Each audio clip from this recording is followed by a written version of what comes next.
దేవుడు గుడి కట్టుకుంటుంటే వాళ్ళు క్రైస్తవులు గుడి కట్టుకోకుండా అడ్డుకున్నారు. ఇప్పుడు రఘురామకృష్ణ రాజు గారు అంటే మీకు తెలుసామా?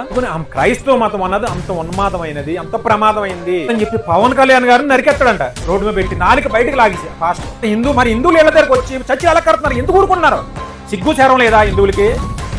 పవన్ కళ్యాణ్ గారు ఆయన సనాతన ధర్మం గురించి మాట్లాడితే మత ప్రచారాలు చేయడం నిషిద్ధం. మేమంతా హిందువులము. మనకు గౌరవ సుప్రీంకోర్టు కూడా ఒక చట్టాన్ని మనకి ఇచ్చింది. మన దేశం ఏ దేశం? హిందువు దేశం. మన భారతీయులం. మా శవాన్ని పూజించండి, మా ప్రతాపం పూజించండి, మా శవమే దేవుడు. ఒరే లుచ్చా నా కొడకల్లారా, మీ మతంలోకి మారితే ఆ శ్రీరామచంద్రుడి సాక్షిగా, ఆ దుర్గాదేవి సాక్షిగా ప్రతిజ్ఞ చేస్తున్నాము.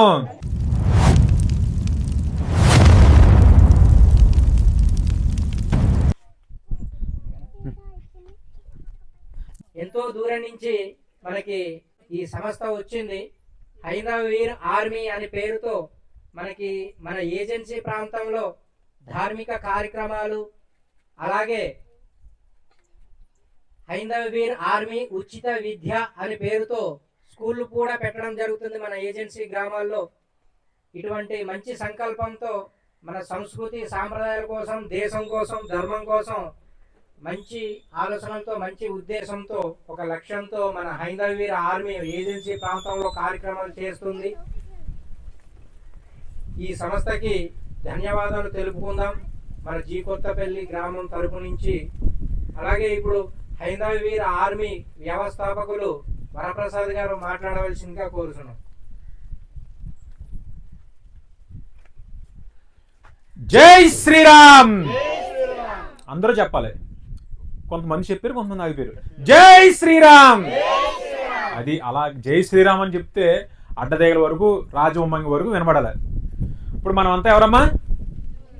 హిందువులు. చాలా గట్టిగా చెప్పాలి.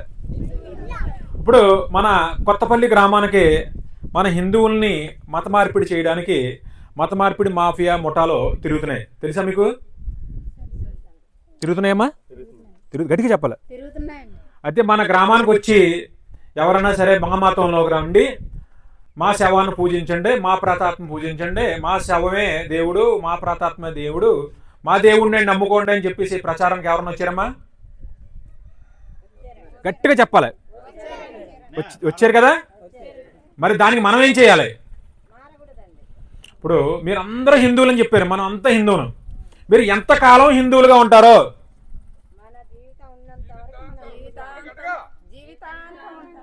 జీవితాంతం మనం అంతా హిందువులుగా ఉంటాం. మన సనాతన హైందవ ధర్మాన్ని మన పిల్లలకి, నెక్స్ట్ తరాలకు కూడా మనం అందించుకుంటే మన భవిష్యత్తును తీసుకెళ్తాం. మన దేశం ఏ దేశం? మనది భారతదేశం. మన హిందూ దేశం. మన దేశం ఏ దేశం? హిందూ దేశం. మన భారతీయులం, మనం హిందువులం. మన ప్రాణం ఉన్నంతకాలం మన పిల్లలు తరాలు కూడా మన సనాతన ధర్మాన్ని భవిష్యత్తు తరాలకి అందించాలి. అంటే మనం ఏం చేయాలి? మన సంస్కృతి సాంప్రదాయాల్ని పాటించాలా లేదా? ఇప్పుడు మనకి ప్రభుత్వం మన గిరిజనులకి ఎస్టీ చట్టం ఇచ్చింది. తెలుసు కదా మీ అందరికీ? మనందరూ ఎస్టీలం. మనం హిందువులుగా ఉంటేనే మన ఈ ఎస్టీ చట్టం వర్తిస్తుంది. రిజర్వేషన్లు వస్తాయి, చదువులకి రాయితీలు ఉంటాయి. అవునా కదా?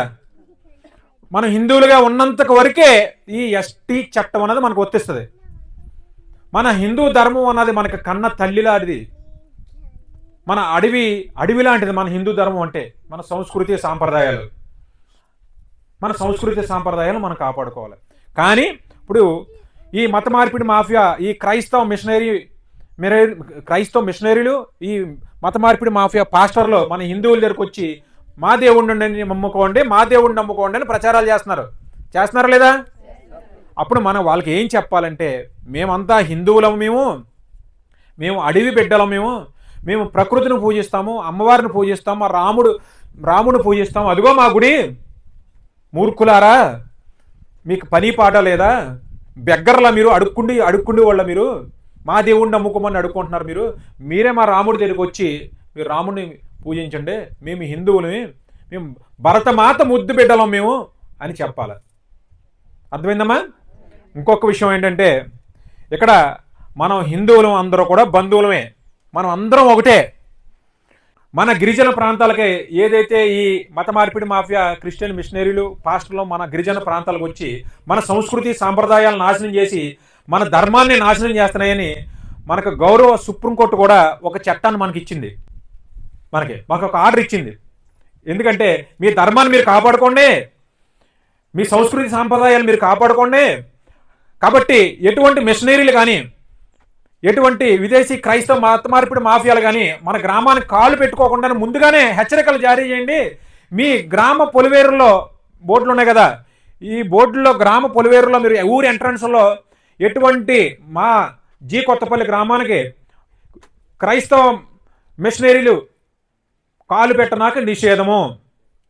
అదేవిధంగా మత ప్రచారాలు చేసే పాంప్లెట్లు అందించి క్రైస్తవ పాస్టర్లు మత ప్రచారం చేయడానికి మా గ్రామంలో కాలు పెట్టడానికి మత ప్రచారాలు చేయడం నిషిద్ధం, మేమంతా హిందువులము అని బోర్డు కూడా మీరు పెట్టుకోండి. అయినా సరే వారు రూల్స్ అతిక్రమించి మీ గ్రామానికి వస్తే మత ఘర్షణలో అవుతే మాకు సంబంధం లేదు అని కూడా మీరు ఊరికి పొలిమేరులో బోర్డు పెట్టుకోమని మనకు చట్టం ఇచ్చింది. తెలుసమ్మా మీకు అర్థమైందని చెప్పింది. మన ఊరు పొలిమేరులో కూడా మన గ్రామంలో పెట్టుకోవచ్చు మన బోర్డులు, మేమంతా హిందువులు రాజ్యాంగబద్ధంగా రాజ్యాంగపరంగా. సరేమ్మా, ఇప్పుడు మళ్ళీ ఎవరన్నా సరే ఈ క్రైస్తవ మత మార్పిడి మాఫియాలు ఎవరన్నా మన ఊళ్ళోకి అడుగు పెడితే మీరు గౌరవంగా చెప్పండి, పద్ధతిగా చెప్పండి, మేము హిందువులమి. ఒరే లుచ్చా నా కొడకల్లారా, మీ మతంలోకి మారితే మా సర్టిఫికెట్ ఏమవుద్దని అడగండి. మన సర్టిఫికెట్లన్నీ బీసీసీలుగా మారిపోతాయి. రేపు పొద్దున బిడ్డలు చిన్న చిన్న పిల్లల భవిష్యత్తులు నాశనం అయిపోతాయి, ఎటువంటి రిజర్వేషన్ రావు, ఉద్యోగాలు రావు. అదవుతుంది మీకు చెప్పింది. వాళ్ళ యొక్క దశంభాగాల గురించి, వాళ్ళ దోపిడీ గురించి, పిల్లల భవిష్యత్తు నాశనం చేయడానికి వచ్చి ఇక్కడ వాళ్ళ జీవితాలు నాశనం చేస్తున్నారు ఈ పాస్టర్లు అందరూ కూడా. అదవుతుందమ్మని చెప్పింది. మన పిల్లల భవిష్యత్తు పోతుంది. మన సర్టిఫికెట్ క్రైస్తవ మతంలోకి ఎవరైతే వెళ్తే మన జీవితాన్ని నాశనం చేసేస్తారో, మన దశంభాగాల గురించి, మన సంస్కృతి సాంప్రదాయాలు నాశనం చేస్తారు, మన బొట్లు తీయించేస్తారు, గాజులు తీయించేస్తారు. తెలుసు కదా మీకు, తీయించేస్తారా? బొట్లు గాజులు తీయించేస్తారా? తీయించేస్తారు కదా. మన సాంప్రదాయాలన్నీ నాశనం చేస్తారు, మన దేశ సాంప్రదాయాలన్నీ కూడా.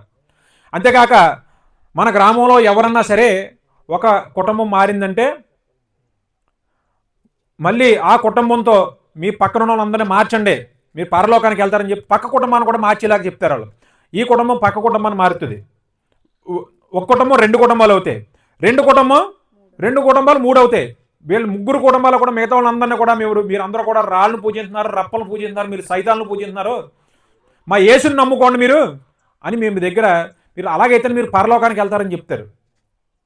మీకు ఏం చేయాలో మీకు అర్థం అవ్వదు, మీకు ఏం తెలీదు. అంటే వీళ్ళు మన యొక్క అమాయకత్వాన్ని, మన యొక్క అనారోగ్యాల్ని ఎవరైతే బలహీనంగా ఉన్నారో వాళ్ళ దగ్గరికి వెళ్ళి మతం మారమని చెప్తారు. మీకు ఇలాగ రోగాలు నయమైపోతాయి, మీకు అప్పులు తీరిపోతాయి, మీకు అన్నీ పోయి మీరు పెద్ద కోటీశ్వరులు అయిపోతారని చెప్పేసి కబుర్లు చెప్తారు. తీరా మళ్ళీ అందులోకి వెళ్ళిన తర్వాత అదే బతుకు బతకాలి, మళ్ళీ ఏం వచ్చినా సరే అబ్బే కష్టాలన్నీ కూడా మనం అనుభవించాలి, ఇది మనకు పరీక్ష అని చెప్పేసి మళ్ళీ సమర్థించుకుంటారు. ఏమో అవునా కదా. కాబట్టి చాలా జాగ్రత్తగా అప్రమత్తంగా ఉండాలి. అయితే ఇప్పుడు మీకు ఒక సంఘటన జరిగింది నిన్న. ఈ క్రైస్తవ మతంలోకి వెళ్తే ఎంత మతోన్మాదులుగా, ఎంత ఈ పాస్టర్లు ఉన్మాదంగా తయారవుతున్నారో ఒకసారి మీకు చిన్న కళ్ళకు కట్టినట్టు ఒక వీడియో చూపిస్తాను. ఇప్పుడు మన రాష్ట్రం ఏ రాష్ట్రం చెప్పాలి? మన రాష్ట్రం ఏ రాష్ట్రం? ఆంధ్రప్రదేశ్. మన ఆంధ్రప్రదేశ్కి ముఖ్యమంత్రి గారు ఎవరు? చంద్రబాబు నాయుడు గారు. ఉప ముఖ్యమంత్రి గారు ఎవరు? పవన్ కళ్యాణ్ గారు. పవన్ కళ్యాణ్ గారు ఆయన సనాతన ధర్మం గురించి మాట్లాడితే మొక్కలుగా నరికేస్తారంట. సనాతన ధర్మం గురించి మాట్లాడితే ఆడవాళ్ళని అందరినీ కూడా వాళ్ళకి అవమానం చేసినట్టంట, వాళ్ళ తల్లిని అమ్మని అందరినీ కూడా అవమానం చేసినట్టంట సనాతన ధర్మం గురించి మాట్లాడితే. మన ధర్మాన్ని మనం కాపాడుకోవడం గురించి కూడా, మన హిందుత్వాన్ని మనం కాపాడుకోవడానికి భవిష్యత్ తరాలకు అందించడానికే మీ అందరికీ కూడా నాకు లాంటి వాళ్ళు వచ్చి మీకు చైతన్యం చేసి మన ధర్మం ఇది, మన చట్టం ఇది అని చెప్పినా సరే మనల్ని వ్యతిరేకించి మనం మత ఘర్షణలు సృష్టిస్తున్నామని చెప్పేసి వీళ్ళ ప్రచారాలు చేస్తున్నారు. అంటే మన హిందువులు మనం కాపాడుకోవాలా, మత ప్రచారం వేరే మతంలోకి వెళ్ళకుండానే మనం కాపాడుకోవాలా, మనం కట్టడి చేసుకోవాలా లేదా? మన ప్రమాదం పొంచి ఉంది ఆ క్రైస్తవ మతం వల్ల. మనం అందరూ కూడా అప్రమత్తం జాగ్రత్త అవ్వాలా, జాగ్రత్త పడాలా. అలాగా పవన్ కళ్యాణ్ గారు మన సనాతన ధర్మం గురించి ఆయన గొప్పగా చెప్పి మీకు అలాగని ఆయన ఏ మతాన్ని కూడా విమర్శించలే. కానీ ఒక పాస్టర్ పెద్ద పెద్ద సౌండ్లు పెట్టి చర్చిలో ఎవరైతే క్రైస్తవులుగా మారారో మన హిందువులే పూర్వం అందరూ కూడా మాజీ హిందువులు వాళ్ళందరికీ ఎటువంటి విషయాన్ని ఊరిపోస్తున్నారో ఒకసారి మీకు లైవ్లో చూపిస్తాను, మీకు వీడియో చూపిస్తాను. అదిలా ఈ వీడియోలో ఏమా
తల నరికేయాలని ముక్కలు నరకాలని గొంతుకు నాలుగు బయటకు లాగి చంపేయాలండి సనాతన ధర్మం గురించి ఎవరన్నా మాట్లాడితే. ఆడవాళ్ళందరినీ కూడా అవమానం చేసినట్టండి సనాతన ధర్మం గురించి మాట్లాడితే.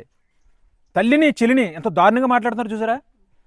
రేపు భవిష్యత్తులో ఇంత దుర్మార్గంగా ఎలా మాట్లాడుతున్నారనే ఇటువంటి ఈ మతం అది వాడి తప్పు కాదు, ఆ మతం తప్పు. ఆ బైబిల్ ఏదైతే ఉందో వాళ్ళని అలాగా ఉన్మాదుల్లా తయారు చేస్తుంది. వాళ్ళతో పాటు మతం మారిన వాళ్ళు కూడా మన హిందువులందరినీ కూడా వాళ్ళు ఉన్మాదుల్లా మారుతున్నారు. దేశ వ్యతిరేక శక్తులుగా సంఘ వ్యతిరేక శక్తులుగా తయారు చేస్తున్నారు. మనలో మనకే 3-4 కుటుంబాలు మార్చడం, వాళ్ళు మనకు దూరంగా చేయడం, మనలో మనకు గొడవలు పడేలా చేస్తున్నారు. వాళ్ళు మనం పెట్టిని తినకుండా మనకు దూరం చేస్తున్నారు. అంతేకాక వాళ్ళ ముగ్గురిని మీ గ్రామంలో ఉన్న వాళ్ళందరినీ మార్చమని చెప్పేసి ప్రచారం చేస్తున్నారు. అవునా కదా, మొత్తం అందరినీ కూడా. అంతేకాక నెక్స్ట్ వీడియో చూడు, ఇంకొక చిన్న వీడియో ఉంది చూపిస్తాను. అంతేకాక ఆ 3 కుటుంబాలు 4 అవుతే ఈ 4 కుటుంబాల్లో నెమ్మదిగా ఎక్కడో దిక్కున చర్చ ఏర్పాటు చేస్తారు. మన హిందువులు వాళ్ళు చర్చ ఏర్పాటు చేసుకున్నా సరే మనం ఏం పట్టించుకోము, ఏం మాట్లాడం. అవునా కదా, మనం ఏమి తిరస్కరించడం. 4 కుటుంబాల్లో పోలే వాళ్ళు ఏదో చేసుకుంటున్నారని చెప్పేసి వాళ్ళు అనాధికారికంగా అంటే చట్టపరంగా కాకుండా ఎటువంటి అనుమతులు లేకుండా పర్మిషన్ లేకుండా కూడా చర్చలు కట్టుకుంటారు మన గ్రామంలో. మీ గ్రామంకి ఎంతమంది ఉన్నారు? 50 కుటుంబాలు ఉన్నారు. అందులో 3 మారినా 4 మారినా వాళ్ళ గురించి మనం ఏం పట్టించుకోకపోయినా సరే వాళ్ళు చర్చి కట్టుకుంటారు. 3 4 అవుతాయి, 4 10 అవుతాయి. వాడు ముందుగానే అంచనా వేసి ఈ గ్రామంలో ఉన్న అందరూ కూడా ఆ చర్చిలో సరిపోయి అంత పెద్ద చర్చి కట్టిస్తాడు ఆ 4 కుటుంబాల గురించి. మీరు ఏం చేస్తారో వాడు ఏ శుభకార్యం చెప్పినా, ఏ ఫంక్షన్ చెప్పినా, ఏ పెళ్లి చెప్పినా సరే వాడు పిలిచారు కదా మన గ్రామస్తుని చెప్పి మీరు చర్చిలోకి వెళ్ళి కూర్చుంటారు. మరి అక్కడ పెడతాడు కార్యక్రమాలన్నీ. మనం అక్కడికి వెళ్తే మనల్ని కూడా ప్రార్థన చేసి నెమ్మదిగా మన వైపు మారుతాడు. పోనీ మీ పెళ్ళిళ్ళు కానీ మీ శుభకార్యాలు కానీ ఏదైనా గుళ్ళో జరిగిననుకో వాళ్ళు రమ్మంటే వస్తారా? గట్టిగా చెప్పాలా? రారు. కానీ మనం వెళ్తాం. వాళ్ళకి మనకి ఇలాగా ఒక టచ్ మీ నాట్ అంటే మనల్ని మనకు ఎడగొట్టి గొడవలు పెట్టి విచ్ఛిన్నం చేసే మతం క్రైస్తవ మతం మనకు అవసరమా? ఒక 2000 సంవత్సరాల నుంచి మన దేశానికి ఒక అబద్ధాన్ని పదే చెప్పి మన హిందువులను మతమార్పిడి చేస్తున్నారు.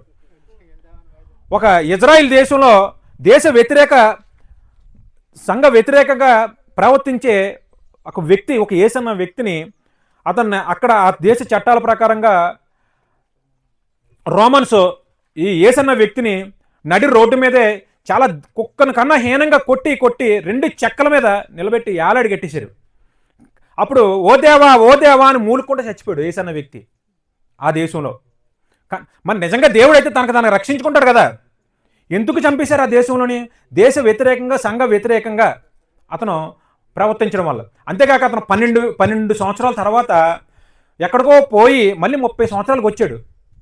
మధ్యలో ఎక్కడికో పోయాడు, అది కూడా ఏ వివరణ లేదు. 18 సంవత్సరాలు ఎక్కడికో పోయి అటువంటి వ్యక్తిని మళ్ళీ 30 సంవత్సరాలకు వచ్చి అతన్ని ఎంత దారుణంగా దేశ వ్యతిరేకంగా ప్రవర్తిస్తున్నాడని చెప్పి రోమన్ సైనికులు అందరూ కూడా అతను చంపేశారు. ఇప్పుడు మనం అతను దేవుడిగా పూజించాలంట. అటువంటి వాడిని మనం దేవుడి కింద పూజించమని ఒక ప్రేతాత్మను తీసుకొచ్చి, ఒక శవాన్ని తీసుకొచ్చి మన హిందువులను అందరినీ కూడా పూజించమని ప్రచారాలు చేస్తున్నారు.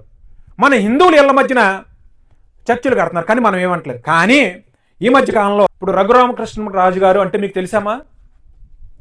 మన సభాపతి స్పీకరు, ఆయన ఉండి నియోజకవర్గానికి ఒక ఎమ్మెల్యే. అక్కడ ఉండి నియోజకవర్గంలో ఒక చోట దేవుడు గుడి కట్టుకుంటుంటే వాళ్ళు క్రైస్తవులు గుడి కట్టుకోకుండా అడ్డుకున్నారు. తీరా వాళ్ళకి సర్టిఫికెట్లు అందరూ హిందువులే. ఊళ్ళో అక్కడ ఈ ఊర్లో ఎంతమంది ఉన్నారో అని లెక్క తీసి అధికారులు అడిగితే అక్కడ ఉన్న వాళ్ళందరూ హిందువులే. కానీ ఆ క్రైస్తవులుగా మారినోళ్ళు మన హిందువులు గుడి కట్టుకోకుండా ఆప్ చేశారు. ఆ వీడియో చూపిస్తాను, చిన్న వీడియోదమ్మా. మరి హిందువులు ఇళ్ళ దగ్గరకు వచ్చి, మరి హిందువులు ఇళ్ళ మధ్యలోకి వచ్చి మరి చర్చిలు ఎలా కడుతున్నారు? మనం ఎందుకు ఉపేక్షించాలా? మనం ఎందుకు ఊరుకోవాలి? అవునా కదమ్మా? మనం ఒక గుడికి అడిగితే అడ్డుకున్నారు అక్కడ అందరూ. అది కూడా వాళ్ళ సర్టిఫికెట్లో అందరూ హిందువులే. ఎవరో ఒకరికి ఎదురు ఏ పాస్టరో క్రైస్తవ సర్టిఫికెట్ ఉండొచ్చు, వాళ్ళు అధికారికంగా అందరూ కూడా హిందువులే. అయినా సరే మన హిందువులు గుడి కడుతుంటే అక్కడ వాళ్ళకి పూజించకపోతే మానేయాలి, పక్కకు ఉండాలి. అంతేగాని మన హిందువులు గుడి కడుతుంటే వాళ్ళు ఆపడవలసిన పని ఏంటి? ఆపకూడదు కదా. అలాగా గుడి కట్టకుండా ఆప్ చేసి పెద్ద పెద్ద గొడవ చేస్తే ఒక సభాపతి, మన రాష్ట్రానికి స్పీకరు ఎవరు రఘురామకృష్ణరాజు గారు వెళ్ళినా సరే ఆయన మీద కూడా తిరగబడిపోయారు.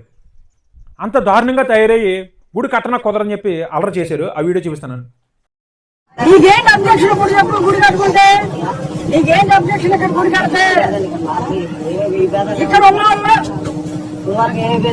ఇప్పుడు ఎందుకు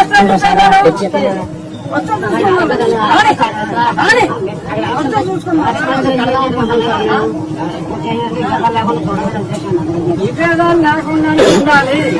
ఇక్కడ ఎంతమంది హిందువులు ఉన్నారు, ఎంతమంది క్రిస్టియన్లు ఉన్నారు? అదే మరి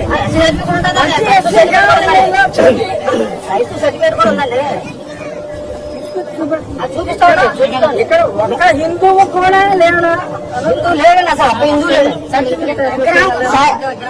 ఎక్కడ గుడి కడతాం?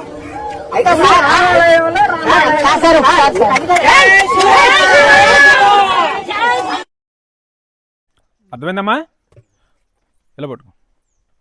గుడి కడుతుంటే గుడి కట్టకుండా అడ్డుకున్నారు. ఇక్కడ ఎవరో హిందువులు లేవరు అంటున్నాడు మళ్ళీ. అక్కడ అందరూ హిందువులే అని కొంతమంది క్రైస్తవులుగా మారారు. కానీ వాళ్ళందరూ హిందువులుగా చట్టపరంగా. ఒక స్పీకర్ వచ్చి వారు గుడి కట్టుకుంటే మీకు అభ్యంతరం ఏంటంటే, నేను క్రైస్తవుడిని, గుడి కట్టినా కుదరదని ఆపుతున్నాడు. మరి హిందువులు ఇళ్ళ దగ్గరకు వచ్చి చర్చలు ఎలా కడుతున్నారు? ఎందుకు ఊరుకుంటున్నారు? సిగ్గు చేరం లేదా హిందువులకి? మరి సిగ్గు చేరం లేదా? మరి హిందువులు ఇళ్ళ మధ్యన వచ్చి చర్చలు కడుతుంటే మరి ఎందుకు ఊరుకోవాలి? అటువంటిప్పుడు మనం ఎందుకు ఊరుకోవాలి? ఇప్పుడు ఆల్రెడీ హిందువులు ఇళ్ళ దగ్గర మన తెలుగు రాష్ట్రాల్లో 2 రాష్ట్రాల్లో కూడా హిందువులు ఇళ్ళ మధ్యన ఆడు ఎక్కడో ఉంటాడు పాస్టర్, కానీ హిందువులు ఇళ్ళ దగ్గరకు వచ్చి చర్చలు కడతాడు. ఆడు ఇక్కడ ఉండడు. ఆడు వారం 2-3 సార్లు వచ్చి ఆ చర్చి పెట్టి దశభాగాలు దండుకుని పోతాడు. అవునా కదా? మరి ఆడు హిందువులు ఇళ్ళ దగ్గరకు వచ్చినప్పుడు మనం ఎందుకు ఊరుకోవాలి? ఆడు ఇప్పుడు చర్చిలో పిచ్చి కుక్కలా మాట్లాడుతుంటే ఈ ప్రభుత్వాలు కూడా ఎందుకు చూస్తూ ఊరుకుంటున్నాయి అంటే, ఈ పిచ్చి కుక్కలు ఎలా మాట్లాడతాయి ఊర కుక్కలో అని చెప్పేసి ప్రభుత్వాలు కూడా అలా చూసి చూడండి వదిలేస్తున్నాయి. ఇప్పుడు ఈ రోజున అందుకనే ఈ పిచ్చి కుక్కలా మాట్లాడుతున్న ఈ పాస్టర్లని ఎవరు పట్టించుకోవట్లేదనే, ఇలా కాదని చెప్పి పవన్ కళ్యాణ్ గారిని నరికెత్తాడంట రోడ్డు మీద పెట్టి, నాలుక బయటికి లాగేసి పాస్టర్. ఎంత దారుణంగా తయారయ్యారు చూసారమ్మా? అందుకని క్రైస్తవ మతం అన్నది అంత ఉన్మాదమైనది, అంత ప్రమాదమైంది. దేవుడు అన్నవాడు ఎప్పుడు కూడా అందరినీ యూనిటీగా ఉండమని చెప్తాడు, ఐక్యంగా ఉండమని చెప్తాడు. మనందరికీ మీరు అందరూ కష్టపడండి, మీ పిల్లలందరిని బాగా చదివించుకోండి, మన హక్కుల్ని సంపాదించుకోండి, మంచి ఉద్యోగాలు సంపాదించుకోండి, అందరూ ఒక ఐకమత్యంగా ఉండండి, మన హక్కుల గురించి పోరాడండి. మనకు రోడ్లు లేవా? ప్రభుత్వాన్ని నిలదీయండి. మనకి ఇల్లు లేవా? ప్రభుత్వాన్ని అడగండి. మన హక్కుల గురించి మనం పోరాడండి. అంతేగాని దేవుడు ఇచ్చేస్తాడో, మీకు ఏంటి ఇల్లు ఇచ్చేస్తాడో, పొలం ఇచ్చేస్తాడో, భూమి ఇచ్చేస్తాడో, వైద్యం చేయించేస్తాడో, వేసి నమ్ముకోమండి మీకు ఇలా వచ్చి గూడుల దగ్గరకు వచ్చి ప్రచారం చేస్తున్నాడు. అది ఎంత దారుణమా? ఇప్పుడు మీకు ఆరోగ్యం బాగాలేదంటే మంచి హాస్పిటల్కి వెళ్ళమని చెప్పాలి. మీకు ఇల్లు కావాలంటే మీరు కష్టపడి కట్టుకోండి, లేకపోతే మీకు లేకపోతే గవర్నమెంట్ కట్టుకోమని చెప్పాలి. ఇల్లు ఇచ్చేస్తారంటే యేసు నమ్ముకోండి, ఇల్లు ఇచ్చేస్తానంటున్నాడు. భూములు ఇచ్చేస్తారంటే యేసు కష్టపడకుండా ఇంత దారుణంగా తయారయ్యారు. అందుకని ఇప్పుడు మన హిందువులందరూ కూడా మనందరూ ఒక యూనిటీ అవ్వాలా, ఐకమత్యం అవ్వాలా, మన అందరూ అప్రమత్తం అవ్వాలా తమ్ముడు? అవ్వాలి కదా. ఇప్పుడు ఆ మతాన్ని మనం దూరం చేయాలి కదా, దూరం పెట్టాలి కదా. మన సాంప్రదాయాలను నాశనం చేసే మతాన్ని మన దరిదాపుల్లో కూడా రానివ్వకూడదు. బోర్డు పెట్టాలి అక్కడ.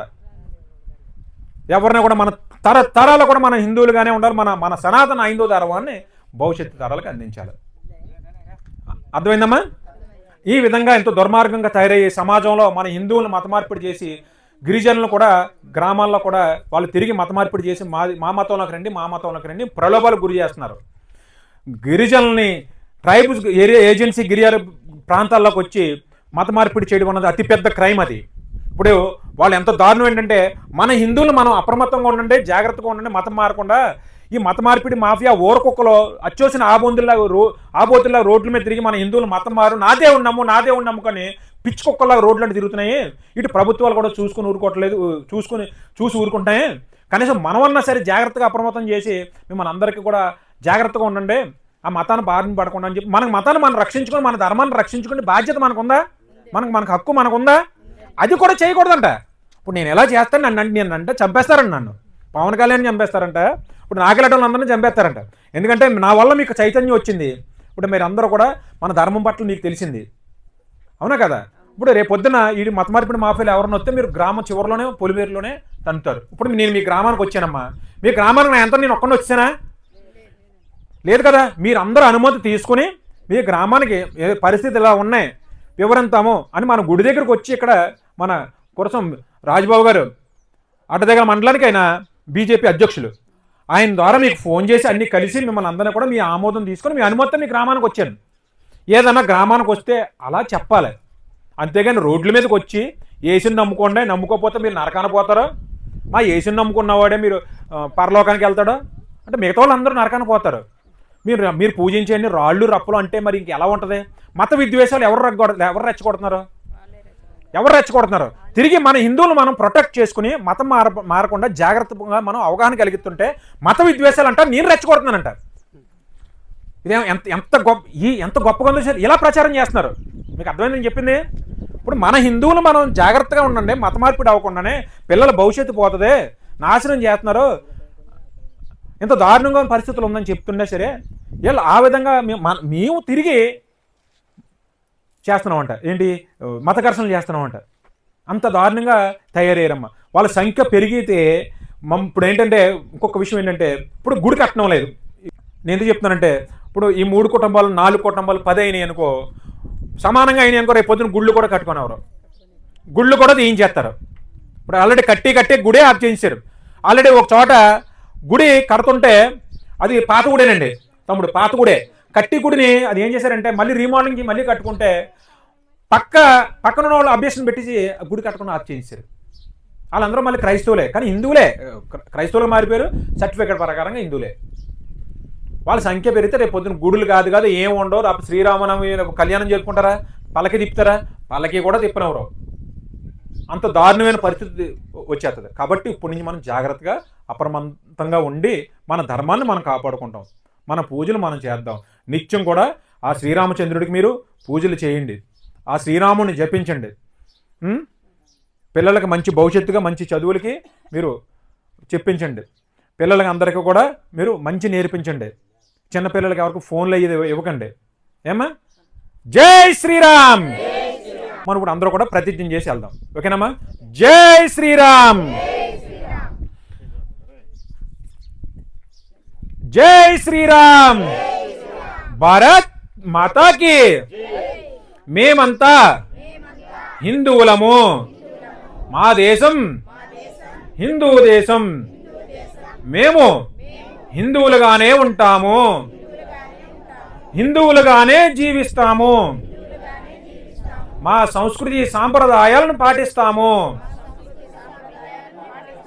మా సంస్కృతి సాంప్రదాయాలను కాపాడుకుంటాము, మా దేవాలయాల్ని రక్షించుకుంటాము, మా ధర్మాన్ని కాపాడుతాము, మా సనాతన హైందవ ధర్మాన్ని